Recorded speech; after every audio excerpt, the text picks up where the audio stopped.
Hey Wargamers, welcome back to the channel, Death from Above Wargaming. I'm Aaron and I'm coming back tonight with some more Alpha Strike action. Got another tactical report for you. Tonight we have the forces of the Free Worlds League facing off against, of course, their arch nemesis, the Capellan Confederation.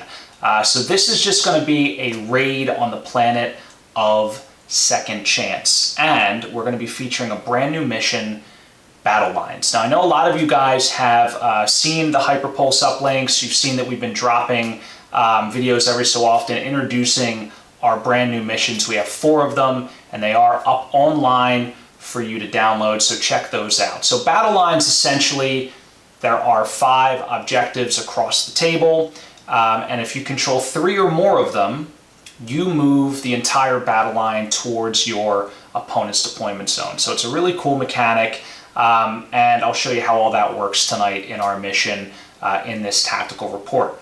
So like I said, Free Worlds League, Capellan Confederation, so just a bit of rivals here. We have the 8th Capellan Chargers facing off against the Atrean Knights. So in the fluff, the 5th Atrean Knights actually leave House Marik to go fight on the clan front. They sort of defect away and become a mercenary unit and rebrand as the Atrean Knights. Very exciting. So at this point in their story, they are in fact taking on that mercenary mantle, but they are still, secretly funded by some of the lords and fiefdoms within House Marik. So some of the regiment was basically recalled here to defend this planet from those nasty, nasty Capellans. But guys, let's take a look at the forces, and then we'll dive into the mission. All right, so on the side of the defender, that's the Atrean Knights. We have 2 lances here, so a total of 8 units. I have a heavy battle lance, and I've got a fire support lance. So in my heavy battle lance, I have an AV-10 Avatar. So this mech is nasty. Tons of firepower. It does suffer similarly like that Caesar, where it's got really strong armor, 6 pips, but only 3 points of structure. So got to keep that one out of the line of fire. And that is piloted by Ripsaw.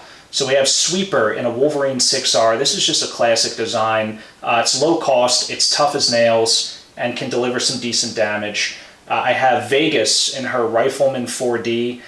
This mech, again, great range, all the way out to extreme. It can deal damage. It also has overheat value of 2, so can be lethal in a pinch. And then I've got my Clint. I just did a mech review on this one if you didn't see it, so I figured why not. This is piloted by Rumble. This is the 2-3U, so this is the one with the ERPPC. It does have an overheat value of 1, and it's pretty quick, 6J for the movement. So I like this Clint here. And in the Battle Lance, now I'm going to get 6 rerolls, so it seems excessive. Now on the fire support lance side, I have 2 mechs and 2 paired vehicles. So I have 2 CN9A Centurions, Shockwave and Winger, and then I have 2 Hunter light support tanks. Now the support tanks, these are just your standard variety here, but they have really good range. And I think with the oblique attacker special ability granted by the fire support lance, I think these guys, and also the Centurions, they can all take advantage of it because they all have indirect fire. I think we'll be able to make sure that nobody can hide, when they're wounded. So that'll be really useful when we want to clear people off of an objective, that might be out of reach. The 8th Capellan Chargers, classic mech unit here, classic bad guy unit. We've got 2 lances here. We have a heavy battle lance as well, and then we also have a striker lance. So the heavy battle lance, let's talk about what we have here. We have Bomber and his Archer 4M. So this is a 3050 refit. This thing is nasty. Much like the Avatar, it does a ton of damage, except it also has a boatload of armor, 7 pips. I have a Cataphract 3L. So this one also newer technology, solid damage.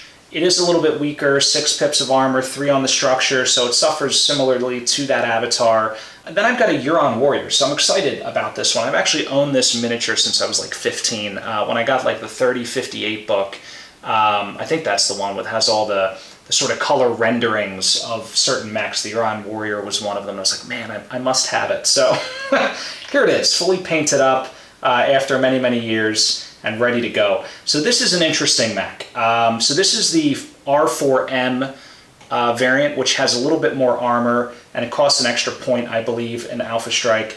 But it's solid. So 2 short, 3 medium and long, and 2 extreme range damage.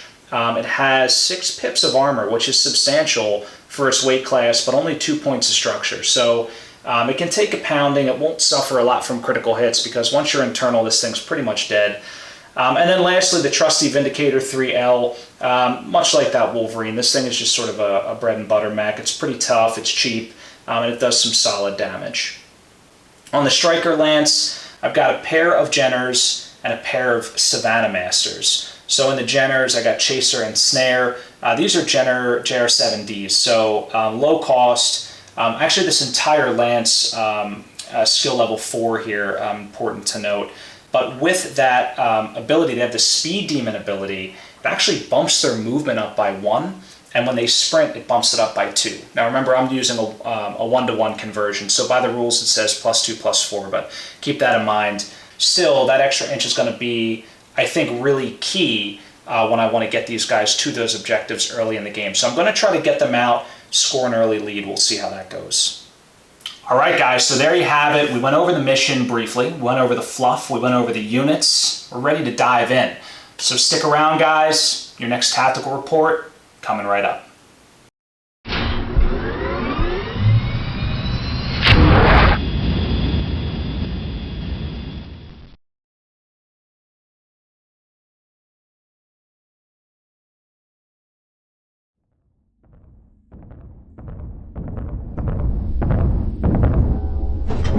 Pike 2, this is Shockwave. I've got nothing out here on my side of the grid. How about you, Grant? This is Vegas. Give me a second. I'm picking up something. Multiple hostiles inbound. Attention, mercenary filth. This is Commander Zhang Ying. This territory is now under our jurisdiction. Stand down, or this place will be your tomb. All units, this is Ripso. Reform now. Roger that. Falling back. Pick your targets. Pike Lance with me.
All right, here we are on the battlefield of Second Chance.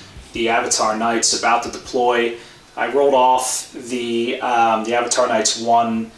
I selected Defender, as that is sort of the disposition that I like to take, as I mentioned in the last tactical report. So they're going to be deploying on this side here, and the Capellan Chargers forced to deploy on this side over there.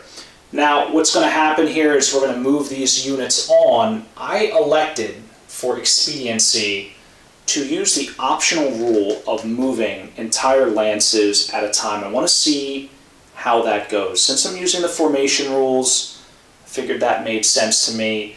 So I will be moving on 4 units at a time. Again, these units are going to move right on from the table edge.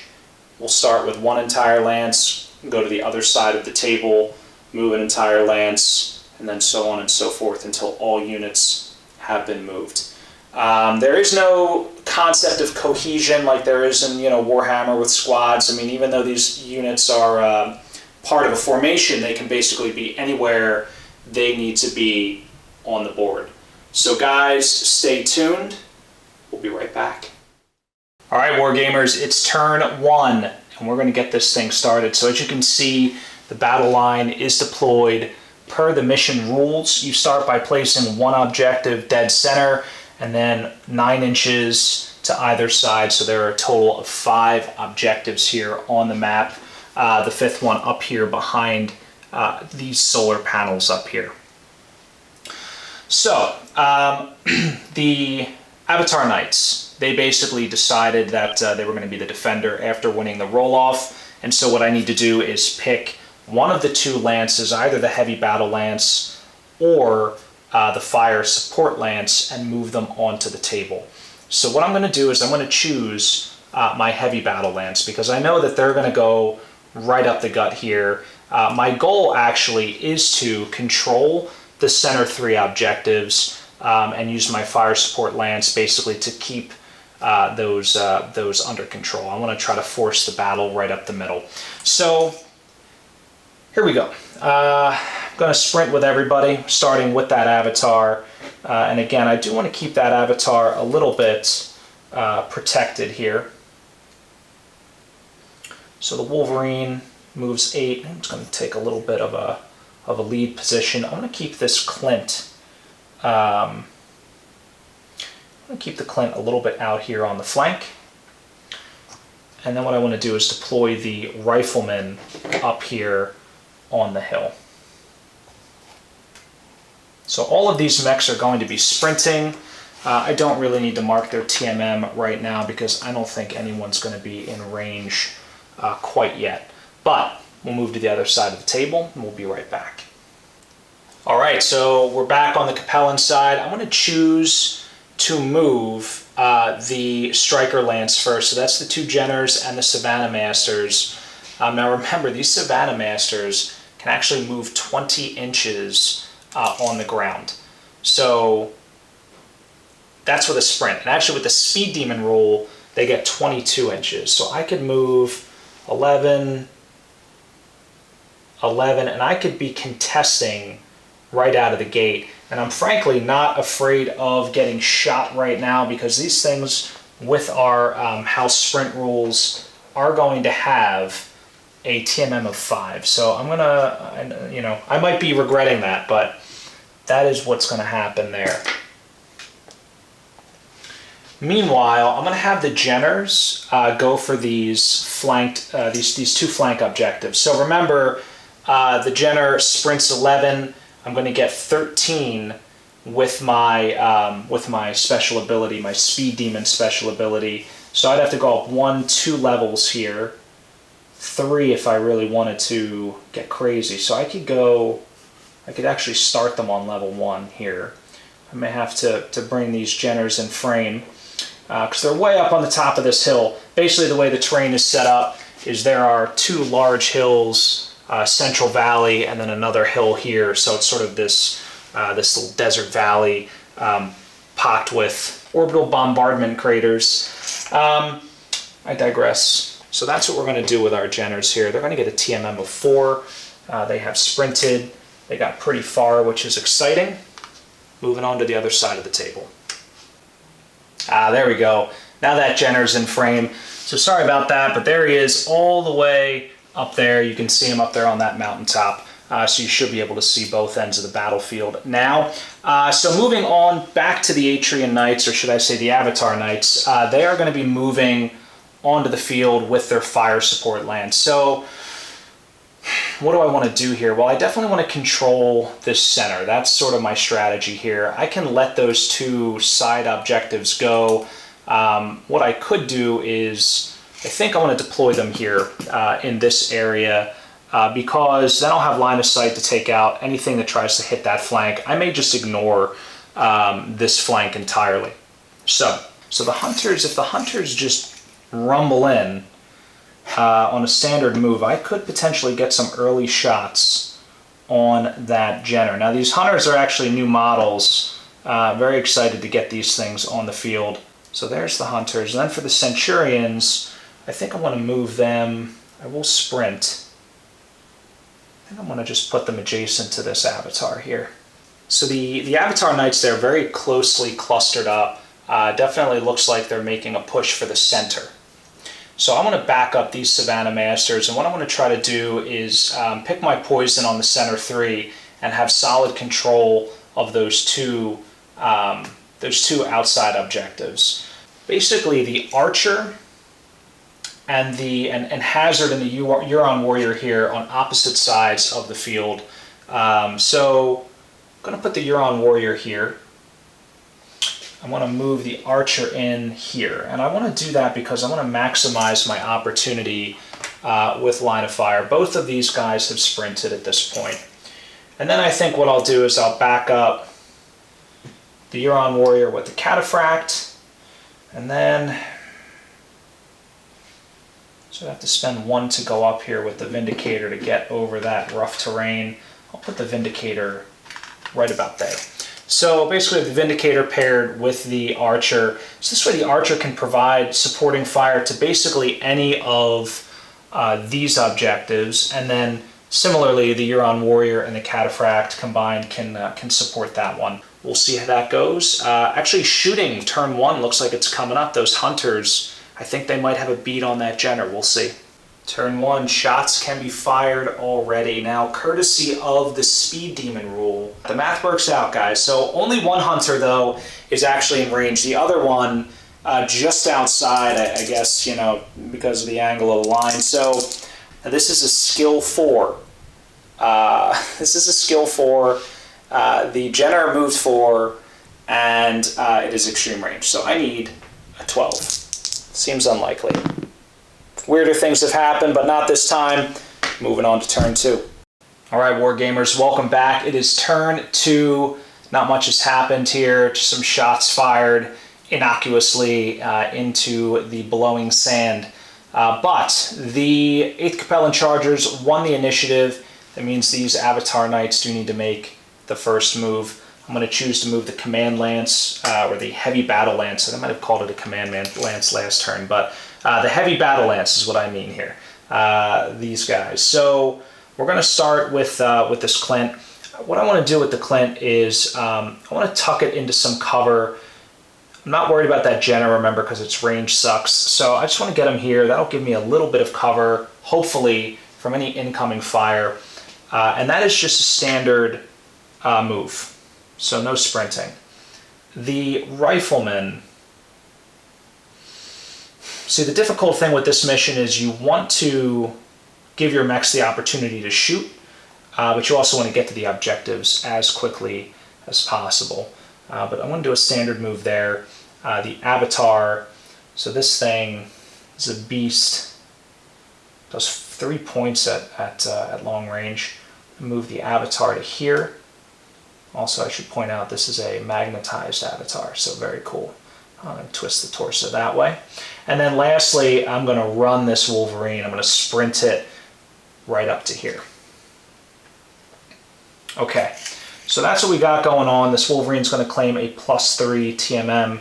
The Avatar just getting +1 onto the Capellan side. So I'm going to choose on the Capellan side the Heavy Battle Lance over here as well. And this reasoning here, my thought pattern is If I can get my Jenner to this one, I can get this Jenner to this one, and these hovercraft can hold down this central objective, that's going to move the battle line. It's going to score me an objective point. So, then I can back it up with this battle lance, with long range fire. The trick is going to be giving them the control of this battle line in the next turn, right? Because if I move that thing 6 inches back this way, they're going to easily cap those 3 objectives. It's going to put my Savannah Master, my Jenners, etc. at risk. So I want to wait on the Striker Lance. I want to figure out what I want to do there. What I am going to do though is, again, I'm going to move this lance. So I want to measure range to these guys. So they're at 30. So even if I walk, it's not going to put me in range, unfortunately. If I sprint, they're not going to be in range either. So I think this is the advantage of going second here. So I'm going to move the archer there. The Vindicator is going to go just about here. This Cataphract, I need to be a little bit careful because I think this Cataphract may be a little bit closer. I'm actually going to move the archer back 2 inches. I want to keep the archer in shooting range. I mean, my thought was initially to get these units up as quickly as possible so that I could support the lighter units. But I think what I am going to do is actually support them by getting some fire on these bigger mechs. I'm going to keep the Huron Warrior actually up on the hill. I'm just going to sort of skirt him around this tower here. He'll have some nice shots as well at extreme range. Alright, so the fire support lance calling their targets. That Cataphract just floating out in center field here. So I want to see if I can get within. I'm not sure that I can. Can't with the Centurions, so I'm going to sprint them. But the Hunters, they can easily get within extreme range of that Cataphract. So I think what I want to do is I'm going to sprint these Centurions forward. This will put them in nice positioning for next turn. Because that's when it's going to hit the fan, I think. And so I want to have these guys where they could get into medium range or long range at the very least. Their damage profile is very goofy, like it's 1 damage at long, 3 at medium. So really, even though it's a fire support lance, those guys are optimal at medium range. So they'll be great if the battle line does get pushed back. I can use them for a strong counter-offensive. These Hunters, so I don't necessarily need to clear the rock because I can indirect fire at extreme range, but the problem is I'm not in range of anybody right now. I could be of that Jenner, but I am going to spend my movement. I'm going to get these guys regardless, basically to here and to here. That's just a standard move. They have a nice TMM of 2. Back to the other side. Decisions. So again, I can definitely take control of the battle line this turn and move that battle line.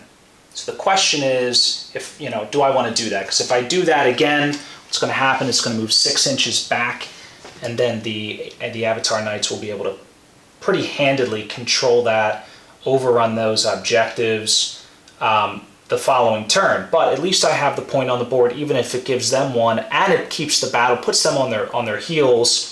Even if they control it, so what is this, turn 2 now? Let's say turn 3, they control it.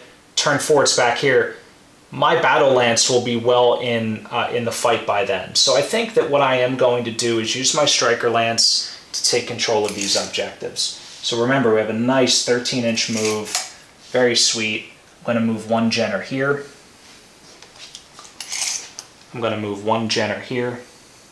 Actually, I'm going to keep this Jenner down here. I'm going to try to use this building for cover. I'm actually going to move these guys around to here.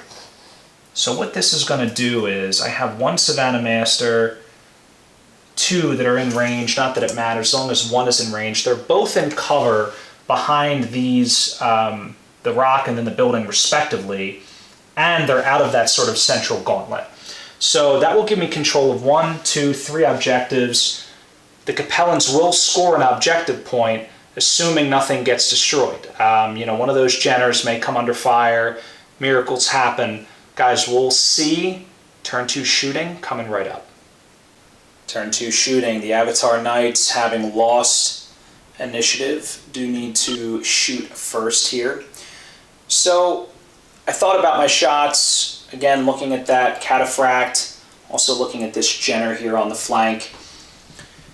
The problem is these hunters are going to need 11s to hit that Jenner. The Clint, the Jenner is basically the only mech that it can hit, needs a 10.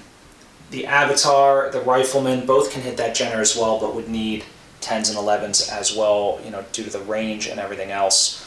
So what I'm going to do is I'm going to start with the Clint. And if the Clint hits, I might divert more firepower. If it doesn't, well, you know, we'll move on.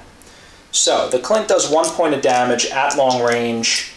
Basically what I'm looking for here is a 10. Here we go. Not happening.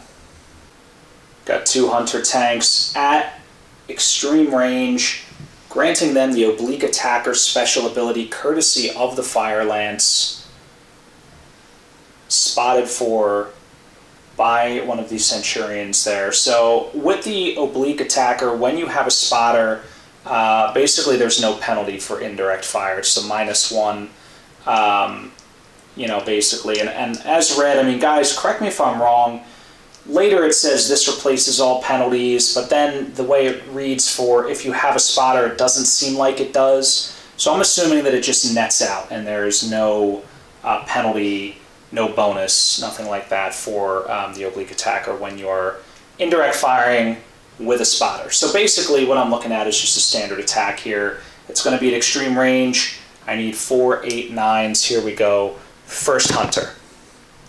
It's a miss. Second Hunter. So close. All right, we're going to move on to this Avatar right here. So Ripsaw, staring down that cataphract. This is extreme range, 2 points of damage. Now Ripsaw is an elite pilot, so skill 2. So I'm only going to need 7s to hit here. Not too bad. That cataphract is standing in wide open. Not a very big TMM. Only 1 point of damage, but it's something. So not going to point off that cataphract. Now we'll move on to Vegas. Torso twisting. She is also following her Lance Commander's lead, sighting down that cataphract. Now she is going to need an 8. She's a veteran pilot. So again, 3, 4, plus 4 for extreme range. Here we go. That is a critical hit. 1 point of damage. This could be ugly, folks. Here we go. Rolling to confirm here to see what it is. Anything but a 5 or a 9. Critical hit. Sensors destroyed. All right, so fire control hit, guys. That is going to be huge this early in the game. That could really cripple that cataphract. Moving over to the Capellans to see what they can do. Capellans are up. The plan here is to shoot down that incoming Wolverine, really take out the bulwark of their vanguard, if you will. So this archer can see right through the comms tower and the warehouse.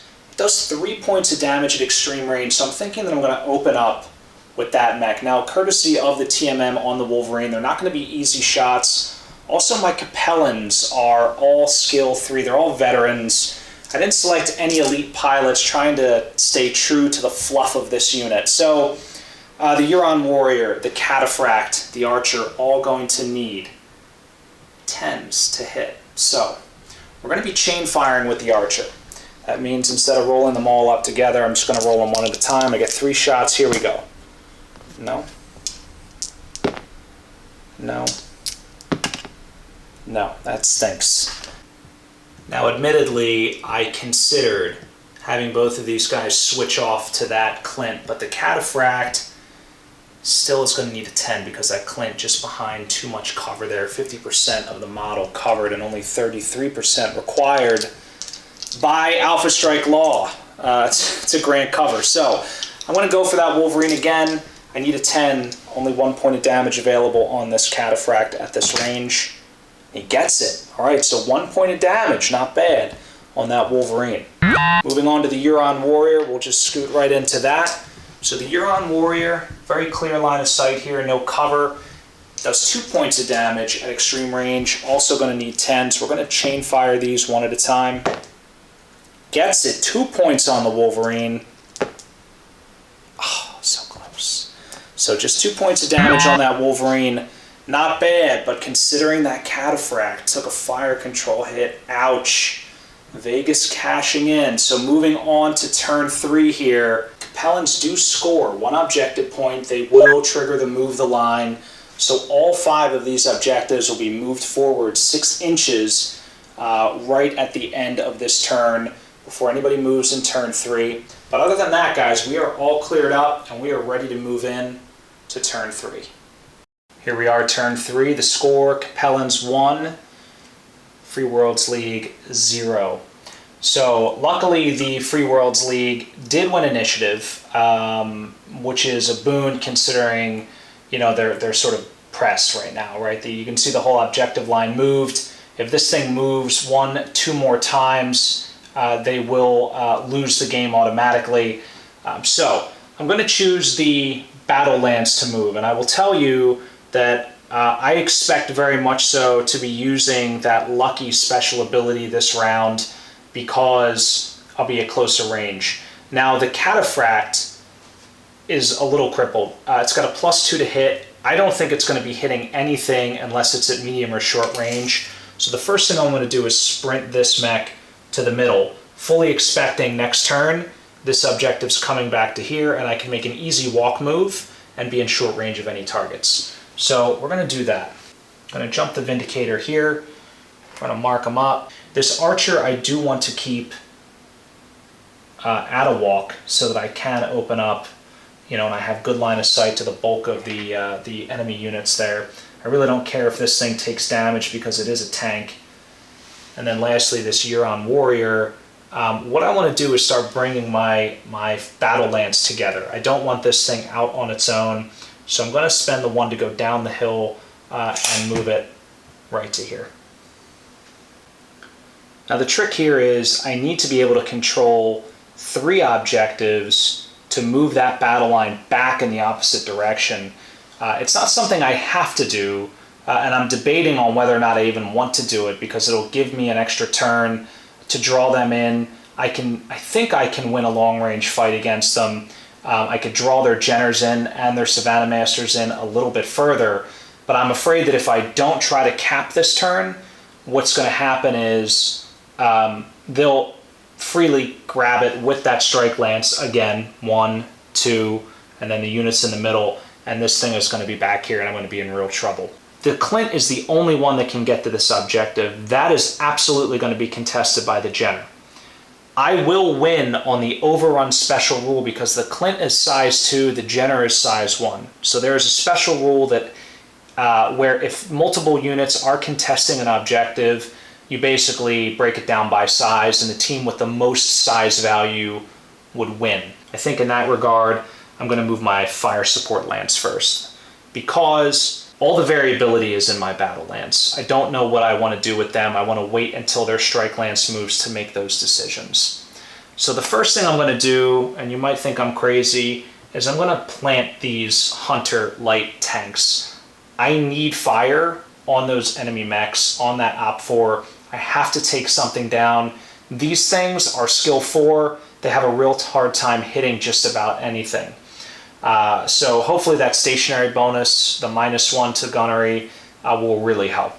Now as far as these Centurions go, what I can do here is I can move them up. So I'm just going to move this one to here. I'm going to move this one to here. Again, these things are pretty robust. They have 5 armor, 4 structure.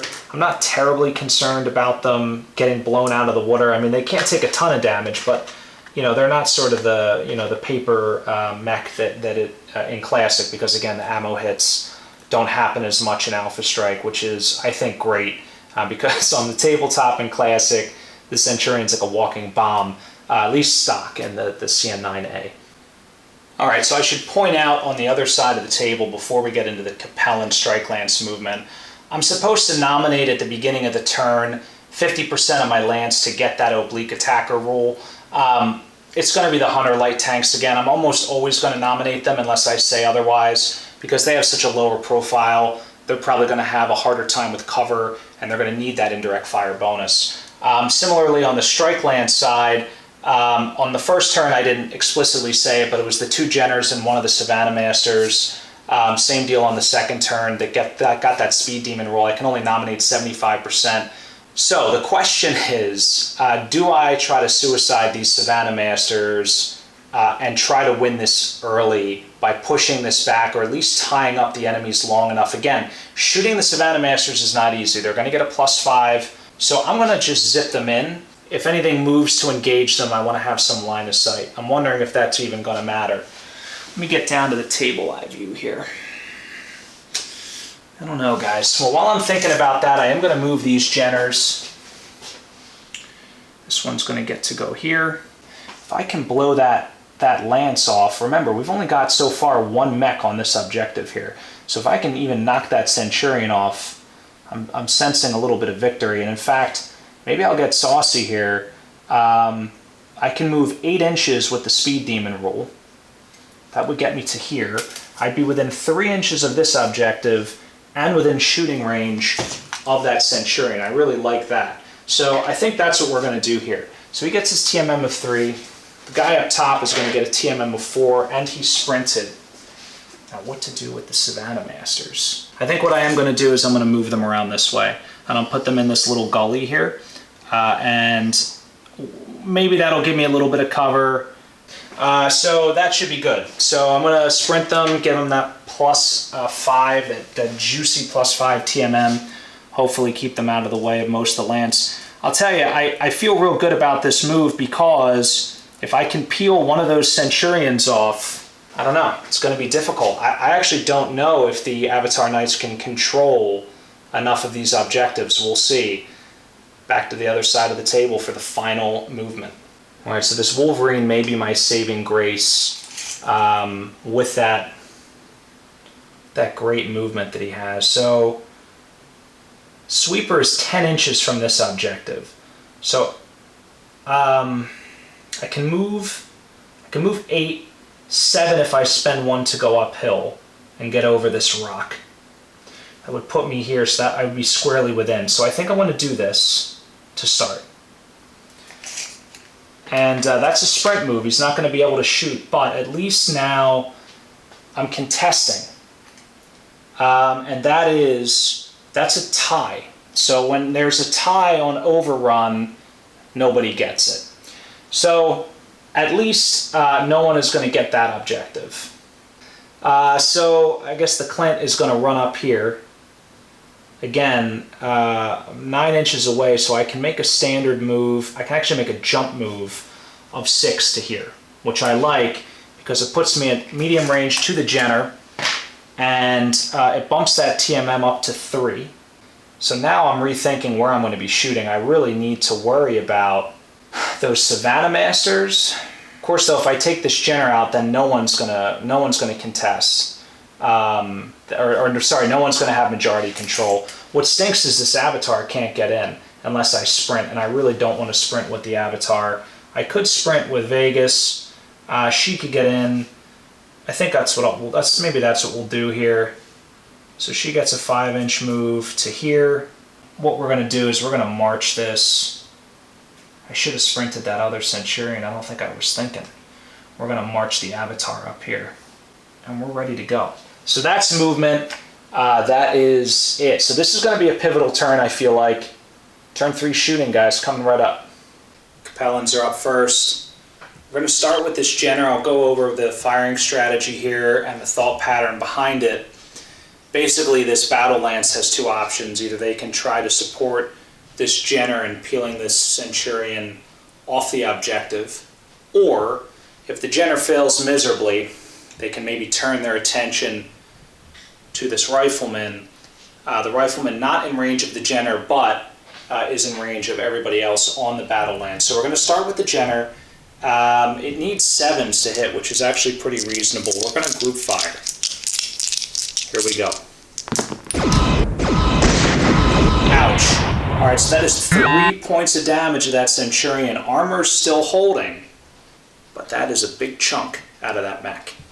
All right, Huron Warrior is up next. I chose to shoot with the Huron Warrior because I'm at long range. I still only need 7s, and because I'm in long, my dice go up to 3. So if I can land all of these, it will be an internal shot on that Centurion. Here we go.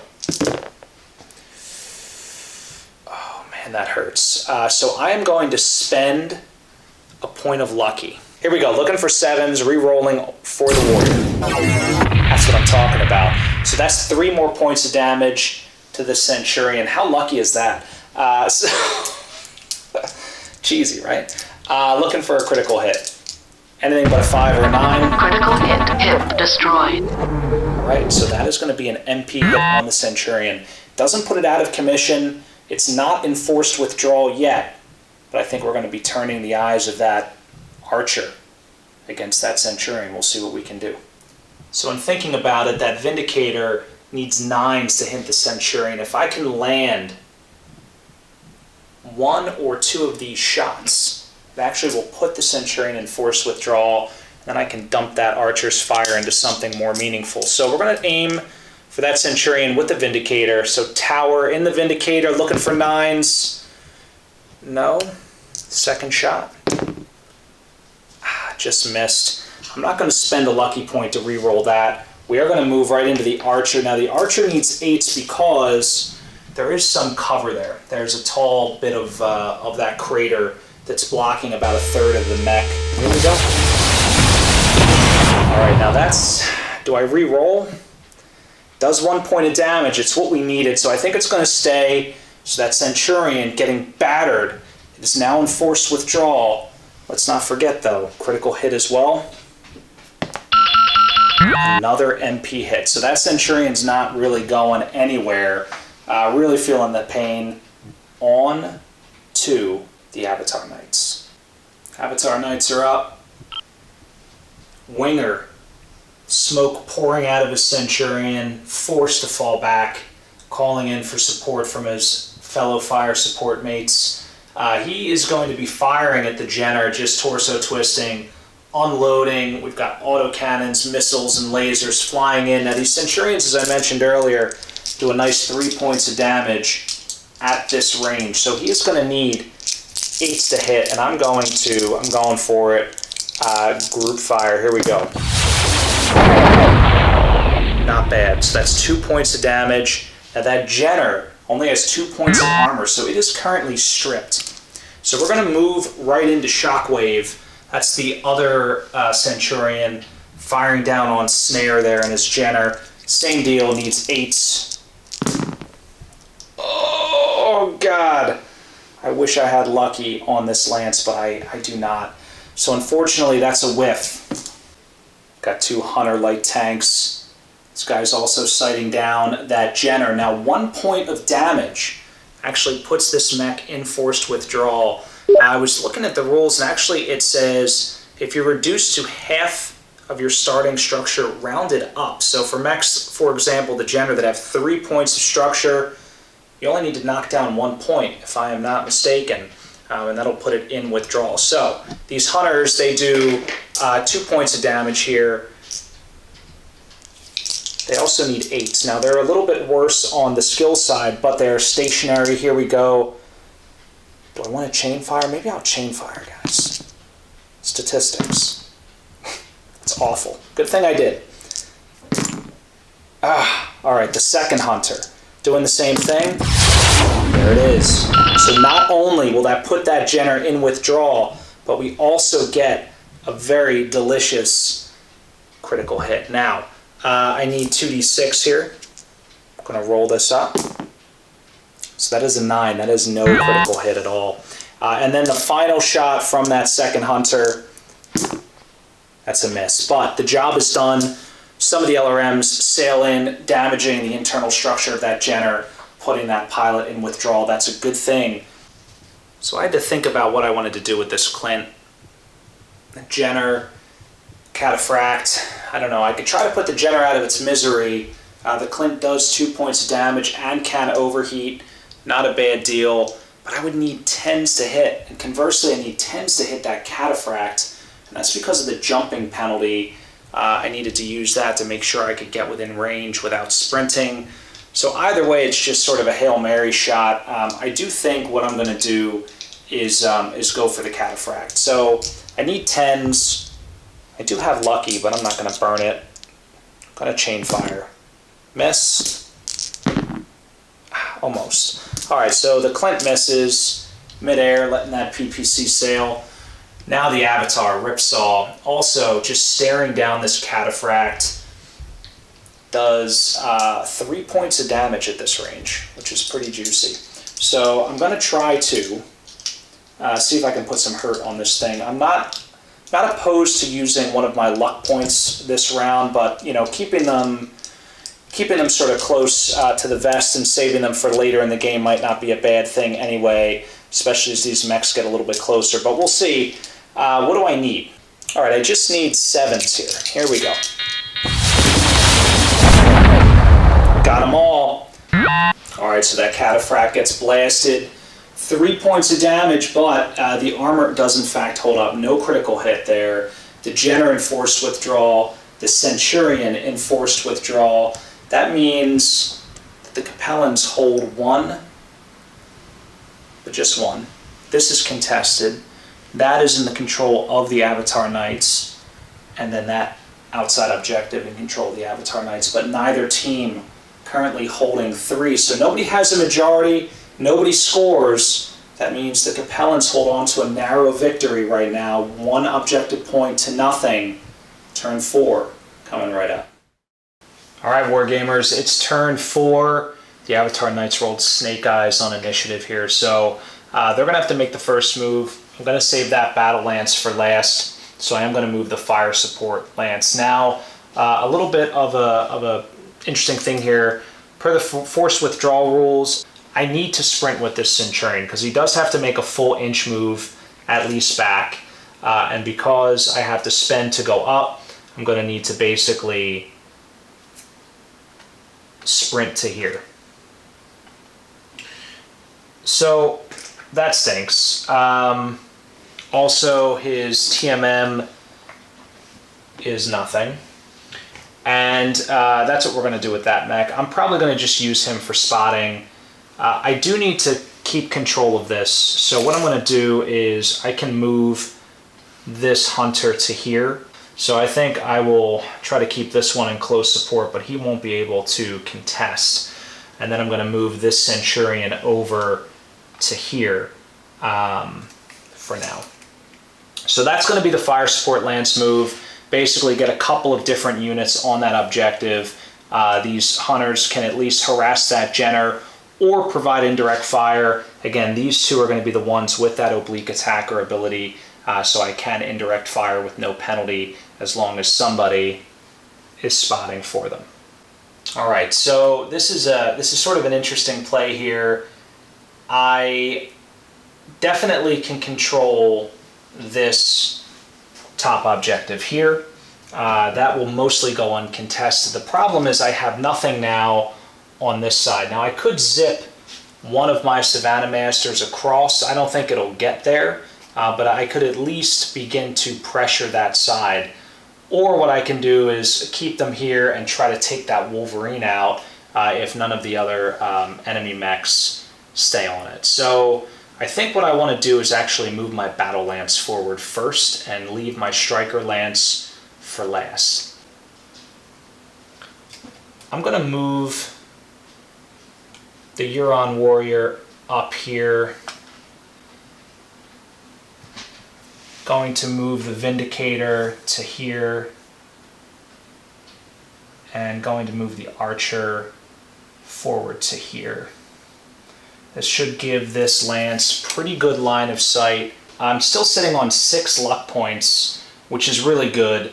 I think that will come in handy this turn. This Wolverine, I'm not really sure what I want to do. I'm definitely going to get outflanked by those Savannah Masters. I feel like it's just going to be a problem waiting to happen. And I don't want to get within, potential range of that Jenner as well. you know, it could fire down off the hill. So I got to be careful about this Wolverine's back arc. Remember, this thing took a couple of points of damage early in the game. So I definitely want to try to control, or at least be contesting 4 of these objectives to keep my options open. So what I want to do is I want to move this Clint. See, his firepower is mediocre. He does 1 at long range, 2 at medium. I would rather keep him alive. So I'm actually going to jump him to here. I want the Wolverine to fire. So he has a nice avenue of fire from this side. So I'm actually just going to move him. But again, you know, gotta pay attention to that Jenner. I want to kind of be within 12 inches of this. I'm going to put him here like this. And I want to put my back facing this way. And I'm going to do that as a little tactics, right? Because this is my front arc, everything forward of the back line on my base.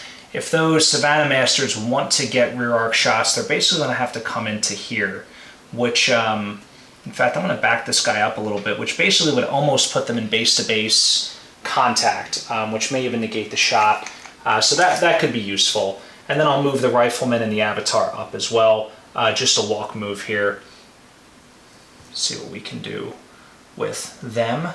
If I can get this Avatar, again, in medium range of anybody, that would be great, because he does a boatload of damage. He does 5. I think he can one-shot that Cataphract if I can get a good enough shot off. So we'll mark up the TMMs, guys, and then we'll head back to the other side of the board. All right, we're on the side of the Capellans, the Striker Lance needing to move. So a couple things we know to be true. This Jenner is just going to stay within 3 of this objective. I'm going to move him into cover here, although I do have a... So I'm reluctant to bring him out because that Avatar could turn around and just absolutely nuke him in conjunction with the Rifleman. So I think it's a smart play for the Capellans to keep this Jenner right here, basically right behind these solar panels, and get that TMM of 3. So that'll be good. On the other side of the board, this Jenner has to back up. And at this point, I don't really care if it lives or dies. YOLO. So it already has 1 point of heat. I'm going to back him up 1 inch to satisfy, and he is going to likely fire and overheat again at that Clint. What needs to happen, guys? Did the measuring. What needs to happen is they need to stay around this this area here. So I'm just going to move them both in the rear arc. Well, I guess I could only fit 1 in there. So that was clever placement on my part. But I'm going to move them both here. That means turn 4 shooting's coming right up. Let's see what happens. Atrean Knights up first. Vegas in her Rifleman, still staying on this Cataphract. So I had a little bit of time to think about the appropriate order of shooting, as there are so many options here on the board. That Cataphract has 4 pips remaining. So I can actually nuke it with Vegas if she overheats and I hit with everything. Now, what I need 6 is to hit. That Avatar does an extra point of damage, but would still need 6s because the Cataphract is in cover. So I figure I might as well go for it with the Rifleman. I have all that lucky. If I can knock it out with the Rifleman, I can save that damage instead of wasting it on overkill. So here we go, looking for 6s. Enemy mech destroyed. Heat level critical. That's what I call a cookout. Rumble in the Clint, firing at the Jenner. Arch Nemesis over here. Looking for 10s. This is not an easy hit again. The Clint jumped. That is a definitive miss. Almost, but no cigar. Ripsaw in the Avatar, no longer looking at the Cataphract, instead sighting down the Vindicator. Guys, if I can hit with all of this damage, and I only need 5s, by the way, to hit, courtesy of being an elite pilot, medium range, the low TMM on the Vindicator. If I can hit these all, it's going to strip every last point of armor off that Vindicator in just 1 single shot. So here we go. Oh, that Vindicator is hurting. It's bad news. We're going to move right into the Wolverine now. So Sweeper has a respectable but somewhat mediocre 2 points of damage here. but it's really all we need if we can get an internal shot on that Vindicator. So Sweeper is a 3, 4, 5, 6 is all Sweeper needs. Here we go. Clear these out. Oh man, well guess what? We got them. We're going to spend 1 luck point. So we're going to just turn our little dial down here. 5 luck points remaining. Here we go. All right, so that's going to be 1 hit. 2d6. That's 1 point internal. Here we go. A 5. Oh God, it hurts. It hurts. Now you can't spend a luck point to reroll criticals. Only gunnery checks and control checks. Only for shooting or a control check. So that's unfortunate. No critical hit. Let me think what I'm going to do next. All right, so these hunters are up next. I think I'm just going to knock this Jenner out. I don't want this thing constantly harassing this side as the objectives move forward. So I'm going to try to knock it out, which will force that battle lance, the Capellan battle lance, to sort of bifurcate and have to worry about this this flank objective. So they have 2 points at medium range. I need 9s to hit. I think I'm going to chain fire here, just looking to land some missiles. Here we go.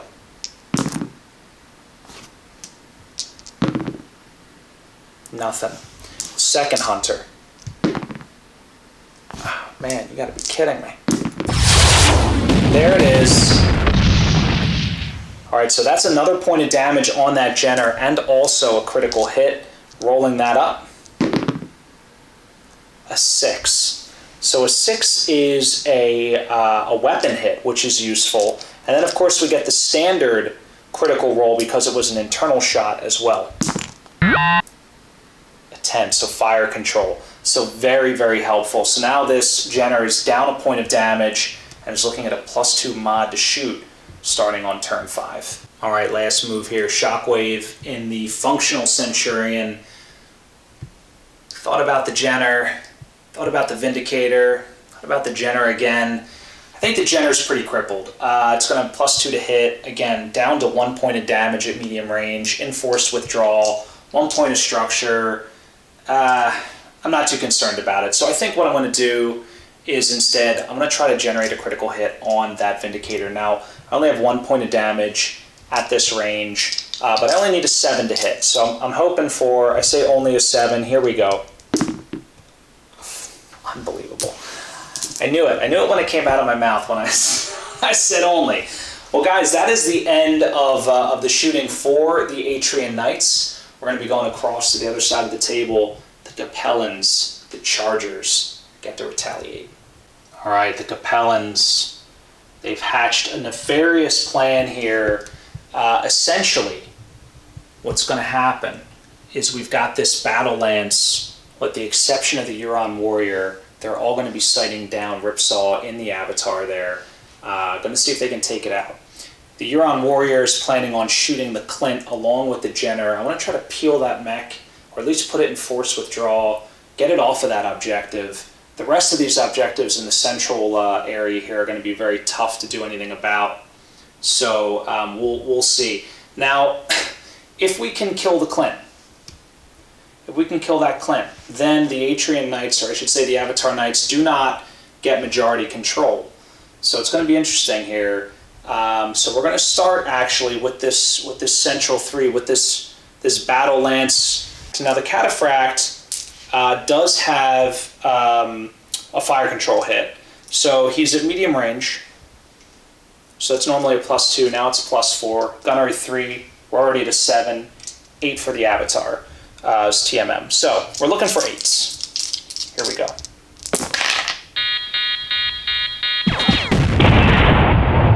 That is 3 points of damage to the Avatar plus a critical hit. Here we go, rolling up the critical hit. You are no match for the might of House Liao. It's like blood for blood. Moving on to the Vindicator. Just need 6s. Again, target TMM of 1. Makes it very easy to hit here. So just looking for 6s. No cover in the way, unfortunately, or fortunately, depending on who you're rooting for. 2 more points of damage. The Avatar's armor holds, but he's ripe for destruction if that archer can land a telling blow. With 5 points of luck, seems all but guaranteed. Here it is. Just needs a 7 to hit. That avatar has 4 pips left. The archer does 4 points of damage. So one important thing about the luck rerolls, if you roll worse, it is what it is. You have to keep it. So here we go. Looking for 7s. Just got blasted. Pulling back. 3. Do I keep it? So this is the nightmare scenario that I was thinking in my head here. So do I keep this or do I re-roll it? Because if I re-roll it, I could miss it all. It feels to me like that's a really good roll, but at the same time, I really want to take this avatar out. But I need to be smart.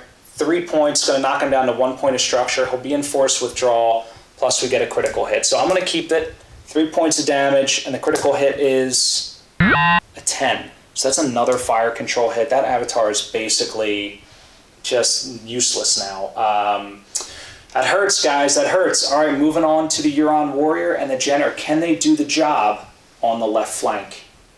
All right, so before we get out there, we're going to be shooting with these Savannah Masters. So let's just get this over with. Now, the one is squarely in the rear arc, not in base to base, so it can still shoot. They need 7s to hit. Here we go. So that's 1 point of damage. And I rolled 2 dice. Remember, when you're in the rear arc, you roll an extra point of damage. So the second one is not in the rear arc. Still needs a 7, but only gets 1 point of damage and doesn't get it. So 1 point on that Wolverine, definitely something that Brute can survive. Unfortunately, that objective is still very much contested. But now we'll move over to that flank. We'll see what these other 2 mechs can do. The Huron Warrior torso twisting, sighting up the giant dune here, looking at that Clint. Needs 9s to hit, 3 points of damage at long range. I'm going to chain fire these things. That Clint has not been touched yet, so I need to do at least 3 points of damage, basically to hit everything if I'm going to get internal. But we'll see what kind of damage we can do here. There you go. Not a bad opening. I probably should have group fired. Unbelievable. 2 points of damage. Oh, wow. What are the odds? All right, so 2 points of damage. That's a nice opening. That Clint, ripe for that Jenner's assault. Now remember, this Jenner, down to 1 point of damage. It's going to overheat again. That'll put it back up to 2 points of damage. It also has a fire control hit. So it's basically effective skill is 6 to medium range, 7, 8, 9, 10, 11. I believe it needs 11s to hit, guys. Awful. So we're going to chain fire.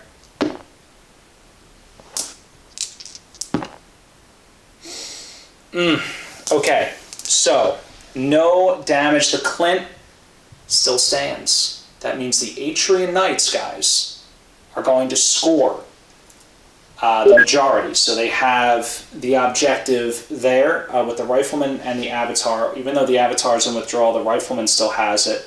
They have this one here, and the Clint holds that one there. The Capellans contesting this one and controlling that one. So that means that whole battle line is going to move forward to the center.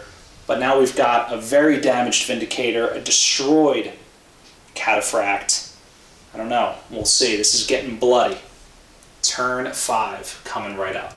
Turn 5, guys. Big news here. So the Capellans lost initiative, but I think what I need to do here is get this Battle Lance up, or what's left of it up, and try to control these objectives here.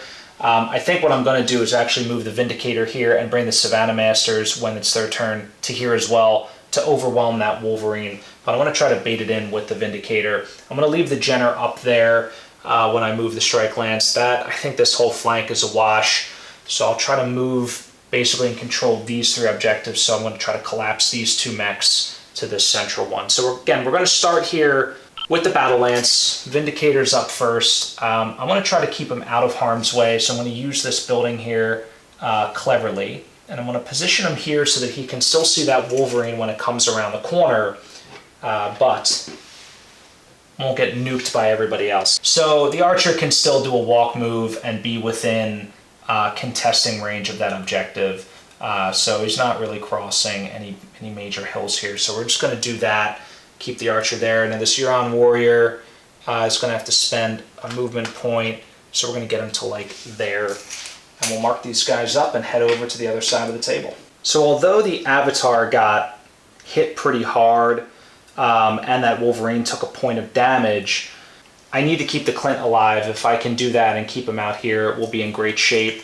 I feel like the Wolverine needs to go for this objective. The Rifleman, she needs to push up there. So we're going to start with our Battle Lance. Now this Avatar, still intact. I still have the lucky advantage for this turn, so I guess I should use the living crap out of it. I'm just going to back the Avatar up 1 inch. Again, this thing has double fire control hit. Ugh, be spending a lot of luck points on that guy. And then this Clint, I have to be careful that that Jenner doesn't get behind me. So we're going to do a walk move straight across the hill here, and we're going to move him to there like that. I guess the other alternative is I could jump him to get the TMM up, and I think that's what I'm going to do. So we will jump the Clint to that same spot, 6 inches either way, and we're going to mark him up there. Now, as far as the Rifleman, so she is going to move to here. That's going to put her within 3 inches of there, but hopefully we'll get some cover from those big guns. And then the Wolverine, he is going to move to here. I'm going to turn like this, because I know that that Jenner is going to have to be within 3 inches of this objective here. So I don't think that's going to be a rear shot, but we'll see. And that gives a nice clean line of sight to that Vindicator, also contesting that objective. So we'll see how it goes.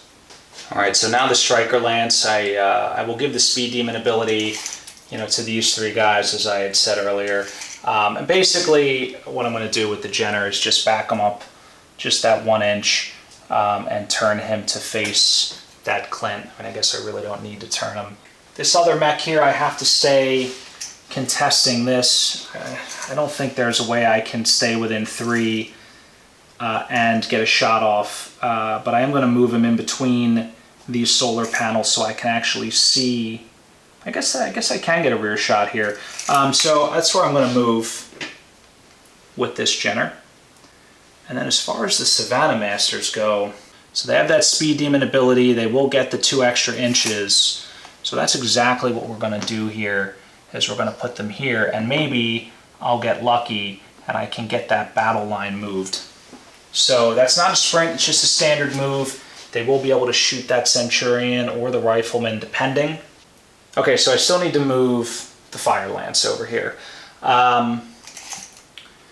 So again, this guy, still just not quite in range. I'm going to sprint the Centurion forward here. This is important. And it's unfortunate because he's not going to be able to shoot, but this turn his buddy's going to be able to shoot. So this guy can just back up 1. He doesn't have to sprint this turn. I already paid the Piper on that one.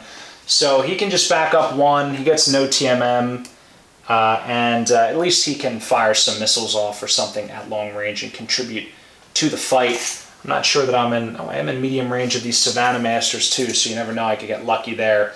If I blow up one of those Savannah Masters, that Centurion will control that objective, but right now, shooting, turn 5. Starting out with the Capellans, we're going to use this Smoldering Jenner to try to deal some damage to this Clint. It can't kill it outright. It is going to overheat, so going up to 3 points of heat now. It is already at a +4, courtesy of the heat and the fire control. So it needs an 8, 9, 10, 11 to hit. This is awful and not easy, but here we go. Nothing. Even 1 shot will actually put that Clint in forced withdrawal now that I think about it. So all we need is 1 hit here. Oh, so close. So close yet so far away. Now finally Chaser in the fight on the other side of the board, firing into the rear arc of Sweeper in the Wolverine. Now this Jenner is skill 4, firing at medium range, so we're looking at 8s here to hit. Do I want to group fire or chain fire? I think I'm going to group fire. I'm going for broke. Here we go. That was a bad decision. If only this was a 3, I would have felt good about my life, but unfortunately, that is a miss, guys. So let's roll right into these Savannah Masters. Now, you know what? Let's do the Vindicator, because I know who the Vindicator's shooting. He's going right for the Wolverine as well. So use 3, 4, 5, 6, 7. That's what we need, just 7s here. All right, so, man, the critical hits abundant tonight. So that is not an internal shot. It does strip all the armor off, though. And now 2d6 for the critical hit. Who could it be? Critical hit. Weapon destroyed. Archer's up next. Trying to blow a hole in that rifleman. Only needs 6s and does 5 points of damage. Staggering amounts of damage, if I do say so myself. Here we go. So 4 points of damage. It's still a brutal hit. I mean, it's going to strip all the armor off through the smoke and the debris. The Huron warrior needs 6s to hit. There is that rock in the way as well. So some partial cover there. 6s are what I need. Now the Huron warrior does 3 points of damage here. The rifleman has internal structure, I believe, of 5. So not enough to kill it, but definitely critical territory. Here we go. Alright, so 2 points of damage. That is going to be a critical hit. Someone help a gal out. Let's see what that is. Nothing. Alright, so the Savannah Masters attempting to fire at the rifleman. Just 1 point of damage will do it in. That does it. So the rifleman now in forced withdrawal, unable to control that center objective. And that's 2 points of damage on that rifleman. I should be rolling up the crits as well. Here we go. Crit number 1. Under heavy fire. Falling back. Nothing. Crit number 2. Unbelievable. So this mech warrior just refusing to go down. 1 point of structure left, but now in forced withdrawal. So that means the Knights are in a precarious situation here. Looks like we need to be able to destroy something somewhere. Okay, so after doing the math, I came to the realization that I need to kill, or at least put into forced withdrawal, both the Vindicator and at least one of these Savannah Masters. So being strategic about my shots, I'm going to start with this damaged Centurion. I'm going to chain fire at medium range, 3 shots into the Savannah Master. If I can even deal 1 point of damage, it puts it in forced withdrawal. So I'm hoping for at least 1-9. If I can get that job done, I can use these hunters to indirect fire against the Vindicator. If not, then I can use them to attack the Savannah Masters. So let's start with the Centurion. Again, looking for at least 1-9 here. All 3 going into that front Savannah Master. Here we go. There it is. All right, so that is huge. 3rd shot. Nothing. All right, so that's Savannah Master in forced withdrawal. So what does that mean, folks? That means I win the overrun here. So I'm going to control that objective. All right, the next obvious shot here, the Wolverine on that Vindicator. Now, I only need 6s to hit this guy, and I believe all I need is 1 point of damage to put him into forced withdrawal. So that means if he's in forced withdrawal, I control this objective handedly as well. I think I spoke too soon, but I'm pretty sure I'm going to get it. I am going to chain fire here. I say I'm pretty sure I'm going to get it. That means I want to roll Snake Eyes twice. Here we go. First shot. Oh boy. Second shot. Alright, so I do get it. 1 point of damage to the Vindicator. And let's not forget, an internal shot yields a critical hit. Critical hit. Leg destroyed. A 7. So that's an MP hit on that Vindicator. I'm going to make it a little bit harder for that mech to escape. Moving on to the rest of the Knights. Ripsaw's up. Lance Commander on Lance Commander. Little chicken legs backpedaling. Still within 12 inches, so it can do that full 5 points of damage, but currently at a +4 gunnery penalty from double fire control hits. It's going to need 9s to hit that archer, but this lance is still intact, so those lucky points are still there. Guys, I'm going for broke. Riding the luck here. Going to try to put a big dent in that archer. Here we go. I like that, Cap. Nice shot. So this one does not count. That one was not one that I rolled, but still 4 points of damage there. I can't risk rerolling that. So I'm going to take that. That's a nice solid opening salvo on that archer. All right, so hunters are up next. I thought about this for a while. I was going to try to finish off that Jenner, but again, with the heat penalty and the fire control penalty and its base gunnery, it's at a 9, just to hit anything, plus the TMM, so plus range too. So I'm not too concerned about that. The Vindicator, unfortunately, I didn't declare any spotting, so I can't fire over the building at it, and frankly, it's in withdrawal. I'm not too concerned about it. So I think what I'm going to do is hit that archer. Here we go. First salvo. Bad start. So 1 point of damage. Second hunter. That's pretty good. Alright, so now that archer, stripped of armor, internal structure exposed, the Clint from long range across the field. This is not going to be an easy target number as it did jump. So 5, 6, 7, 8, 9s. I'm going to chain fire. Got, actually, wait a minute. I think I'll have 1 point of damage. I have no choice. So I need a 9. Just 1 point of damage. If I can get a critical, this could be huge, especially like a fire control or something. Could keep the archer and that rifleman in the game. Oh, one other thing I should point out, guys. I forgot the rifleman had 2 points of heat on it, right? So basically I needed to sprint with it, so I'm not going to shoot with it this turn to keep it in that same position and all these things. So anyway, here we go. Get it. So that's an internal, the Clint, the ERPPC. See, Battlelytics told me this mech was good. It didn't really.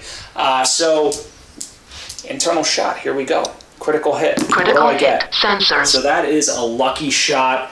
That archer feeling the pain, fire control, also internal damage. That's a huge swing in favor of the Avatar Knights. That wraps up this turn, but let's talk about it. Capellans control this right here. Avatar Knights have that. Nobody has that. Avatar Knights have that and that as well. So they have 3, they have majority control. They score another objective point and move the markers another 6 inches down the battle grid. Turn 6 coming right up. Turn 6, dire straits for the Capellans. I really thought they were actually going to win this one earlier in the game, but now I feel like the tide has completely turned. So they lost initiative again, which is huge at this point in the game. They have multiple units in force withdrawal. In fact, only 4 units on the board capable of holding objectives. The Jenner up here, the Archer, the Huron Warrior, and the 1 Savannah Master. So I think what I'm going to do is use the Striker Lance first. This Jenner's moving. I'm going to move him 6 inches to here. I'm going to move this other Jenner, assuming that the Clint needs to come back to cap it. This mech is all sorts of messed up here. It actually is at 50% movement. No, I'm sorry, minus 3 inches to its movement. So if I want to shoot, I can only move 4 inches here. So I think I have to go here. This mech is cooking. And then as far as these Savannah Masters go, well, this one's going to move here. I don't think that Centurion can get there in time. And I'm going to put the other one right in front of it. In fact, what I'm going to do here is stack them like this so I can shield incoming attacks to the back one if I need to do that. Alright, here we are back on the side of the Avatar Knights. So in between here I was thinking whether or not I should actually sprint the Savannah Masters that I moved last, but I opted not to because I want them to be able to take shots on that Clint if it does move in. So there's that. So what do I want to move first here? Well, I think what I'm going to do is actually move the Fire Support Lance. I think the movement of this Wolverine is going to be critical. Anyway, Fire Support Unit, or Fire Support, the Fire Support Lance is what I want to move first. Now, there's no way I could get him there unless I sprint. So that is what I am going to do. So this poor guy is taking one for the team. He may take some fire this round because he is definitely threatening their ability to control, but we'll see what we can do. I may actually need to move that Clint. I was thinking about pulling the Clint back actually when I move the Battle Lance, but I may need to press with it. Makes me want to rewind and have killed that Jenner, but I'll hope that I don't roll 12s against myself. All right, so this guy here, he's all sorts of banged up, but fire control and damage is in great shape. We're going to assume that that archer's going to back up, so I might want to press. Oh, I can't. He's in forced withdrawal. I have to move him back 1 inch. Right. So there's that. Now these hunters, I can spot with the other Centurion, so I'm gonna just plant them. I think they have nice range, 21 inch. Worst case, they can hit the Huron Warrior or finish off that that Jenner. Maybe, you know what? I am going to move them. I am going to move them out. You know why? Because I'm going to wish I did next turn. I'll just put one here and one here. And that's it. So that's the move on the Fire Lance. All right, the Capellan Battle Lance is up.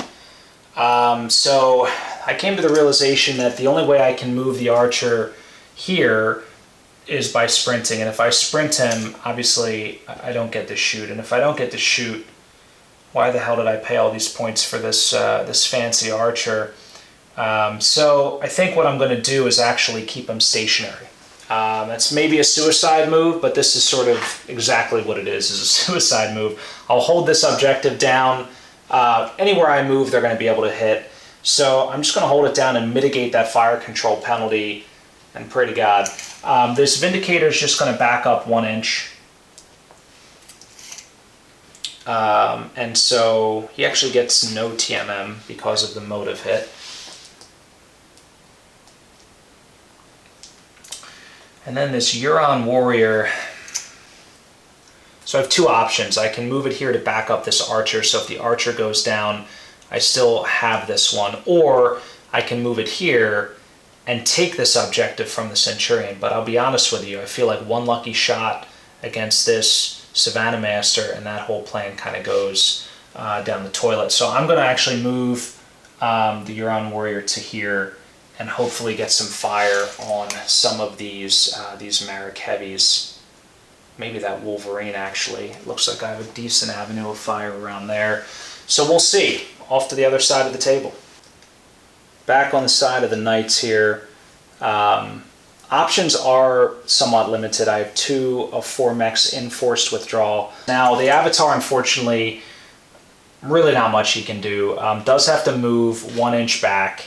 And that is going to knock him out of medium range to anyone, which is unfortunate because, again, medium range is 5 points of damage, long range is 3, so that kind of sucks. However, the Rifleman, Vegas here, she's squarely in range here, so I'm going to back her up a little bit, and the plan is to just overheat. Just got a nice clean shot to that archer. So the Wolverine... I think I want to get the Wolverine out of the Vindicator's line of fire. There's really nothing that I think that Wolverine can do unless I play extremely aggressive with it. Now it does happen to be within 8 inches here, so I could do my standard move, but I would get caught in a nasty crossfire, and I'm only doing 1 point of damage with this mech. So I think what I would like to do is get out of 12 inches. I'm going to use a jump move, and I'm just going to put the mech right here. He'll still be able to see. He'll have a really hard time hitting because, again, he's going to have that penalty from jumping. But his TMM will go up, and the goal here is really to keep him alive so that I can cap with him next turn if need be. And then, really, the last mech here is the Clint. So this is a difficult decision because I'm not sure if I want to advance with the Clint or stay. So I control this objective unless they blow up the Centurion. They control this one, they control that one, but they won't have majority control. They won't control 3 unless they take out the Centurion. I could keep the Clint far, far away from everybody and do my best to move back in next round. But if that plan fails, if they do blow up the Centurion, it becomes a 2-2 game, and basically the Knights just threw the game from a minor victory to a draw. So I think the Clint has to be brave and do its best. Now, how far am I from this thing? So I could jump, right? I could jump and try to be as far away from everybody as possible. I mean, these Savannah Masters are going to be able to hit me no matter what, but, that's the way it goes. Okay, so everything has moved. The stakes are high. I feel like this is probably going to be the last turn. If we can put that archer away, if we can finish off maybe one of those two Savannah Masters, I don't know, we'll see. I think the Knights could clinch it here. Guys, stay tuned. Turn 6 shooting is coming up right now. Battle grid. No second chances here. This is it. Do or die. So that Jenner likely to fire down on the Wolverine has nice line of sight. The Huron Warrior also can clip the Wolverine as well.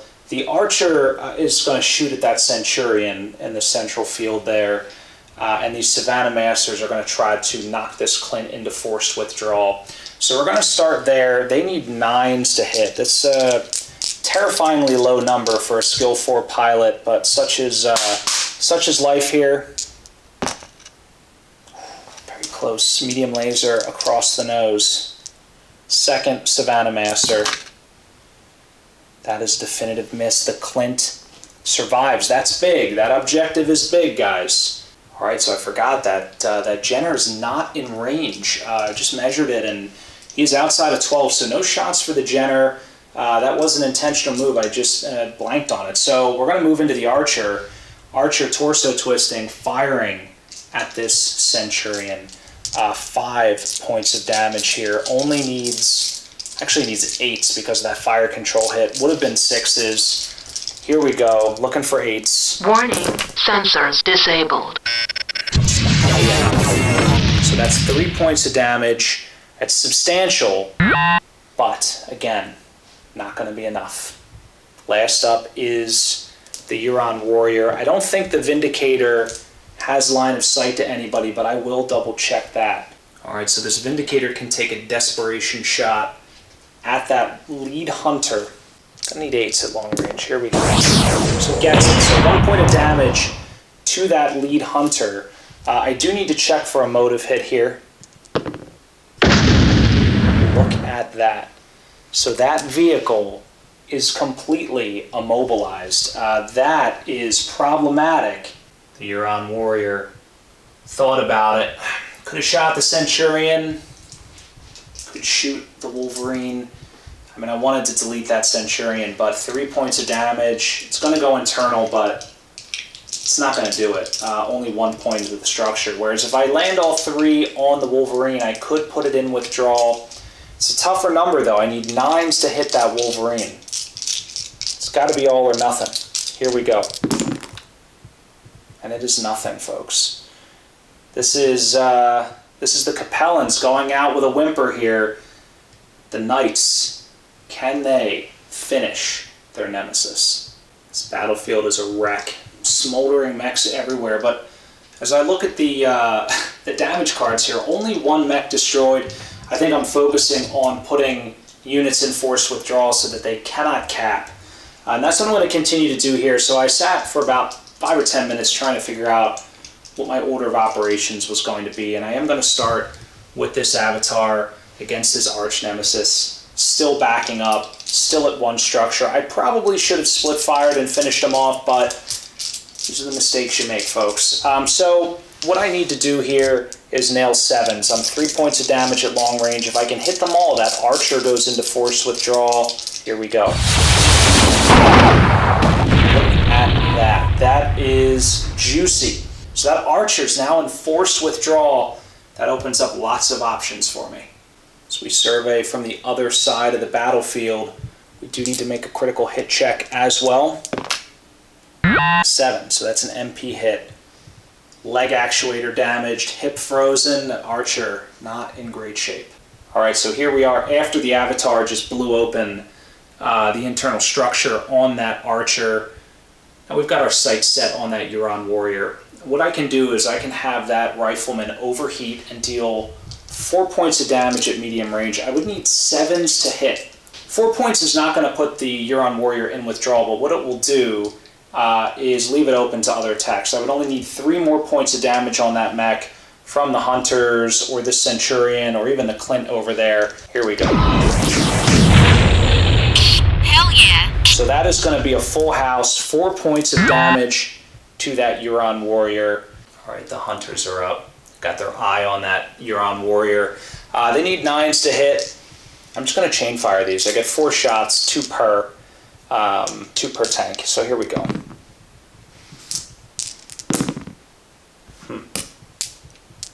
Need a little lucky. Shoot. Well, that puts a damper on my plans. Now I'm not going to be able to put that Huron warrior in forced withdrawal at all. So I'm going to rethink some of my attacks here coming from the other units.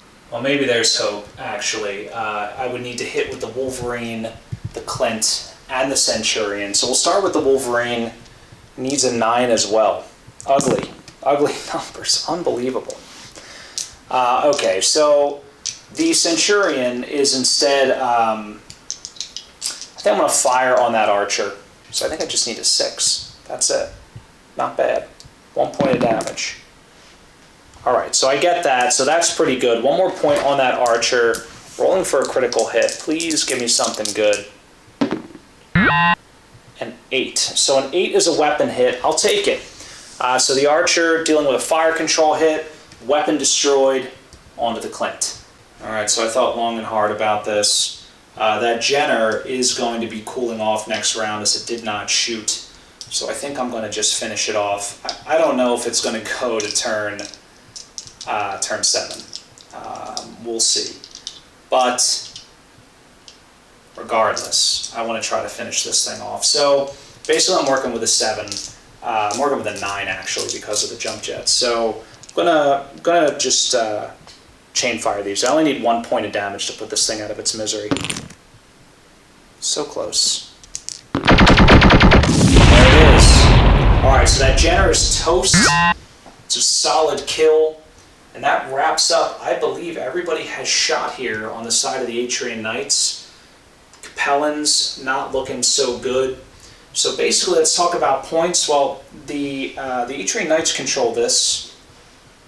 The Atrean Knights control this as well, because again, you've got 1 enforced withdrawal, 1 point there. The Centurion's going to overrun and is within 3 inches. Here, the Capellans squarely control it.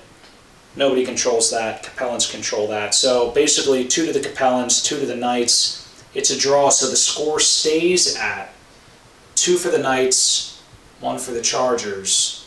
Will we go to turn 7? I don't know. Let's find out.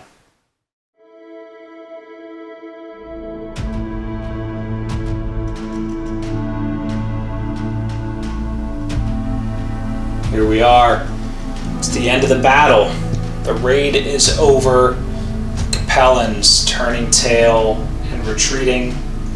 It was a close one. On narrow victory, only 2 objective points for the Knights versus 1 for the Capellans. But at the end of the day, that's all it takes. These Capellans got beat up pretty good. Trying to take the flanks here. That Jenner still untouched, but the other one up in smoke. And this central vanguard in very much a forced withdrawal. Only the Huron warrior actually not in forced withdrawal, along with 1 Savannah Master. And again, this 1 Jenner up here on the flank. The Atrean Knights paid for it in blood, no doubt. Multiple mechs in forced withdrawal. Although no units destroyed, so that's a pretty big win. Although that Avatar and that Rifleman just sitting on 1 point of structure. Guys, we're going to head to the after action report. Stay tuned. It's coming right up.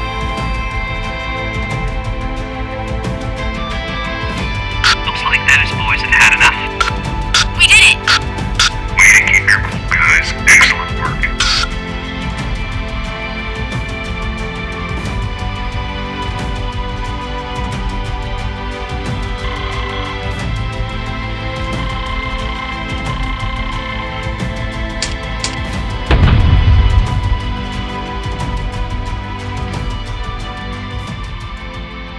All right, guys, there it is. 250 PV of Alpha Strike in the books. That was a pretty cool mission. I really enjoyed the dynamic of battle line. Coming into this game, I really didn't know what to expect strategically. The one thing that sort of blindsided me was when you gain control of it, it actually puts the objectives further away from you and puts them closer to your opponent. So it's kind of an interesting mechanic because you don't want to overcommit too early. And I think maybe that was what hurt the Capellans. Even though you score those points, you rack them up. I don't know. I need to think about the meta of this mission. I'll meditate on this one. But overall, I think it was a really cool game. The avatar, that archer, just gobs of damage. Alpha Strike, it's really neat because even though there is that just instant lethality, the mechs don't disintegrate, right? I mean, the mechs were damaged, they were able to hang on. The difference between the rifleman that somehow dodged 3 critical hits versus the archer or some of the other mechs that just had gobs of critical hits, you know, fire control. Like even that avatar had, I think, 2 fire control hits. So it's kind of interesting how that comes into play. Always enjoy playing some Alpha Strike. So this was 8 units aside. It was 6 mechs. I thought it went pretty quick. Overall, I think the mission is very direct. I don't think that it's sort of a dance around type mission. It is definitely the kind of mission where you get in your opponent's face and you fight it out. I built 2 forces that were structured very differently intentionally. One with a fire support element, and then one with the strike element, the very fast-moving team of Jenners and Savannah Masters. And I wanted to see how they would play differently in this mission. Interested to see what you guys think. From my perspective, there were pros and cons to both. The pro of the fire support lance, obviously able to support anywhere on the board, which is really what I had intended them to do. That indirect fire, the oblique attacker, didn't come into play as much as I really wanted it to, but such is life. The striker lance, that was very cool, very fast. The speed demon early on, really good. The Savannah Masters are ridiculous. You can never hit them. Unless you have artillery on the board, you just can't hit things with TMMs of 4s and 5s. It's so hard to do. I had to dedicate so much firepower just to knock the point off that one Savannah Master, but it worked out, right? It's a strategy. And they're not cheap. They're like 15 points, I believe, at skill 4. So the other big difference between the force was the skill levels. Speaking of that, I mentioned this earlier, the Atrean Knights, much better overall on the skill tree than the Capellans, but of course the points balance, so the Capellans had a little more firepower to bring to the table. I'm not sure if I thought one was more overwhelming than the other. I thought it was pretty balanced. Overall, I think the mechs and the forces pretty much went blow for blow. I think there was a little bit more coming out of the Atrean Knights. The lucky thing,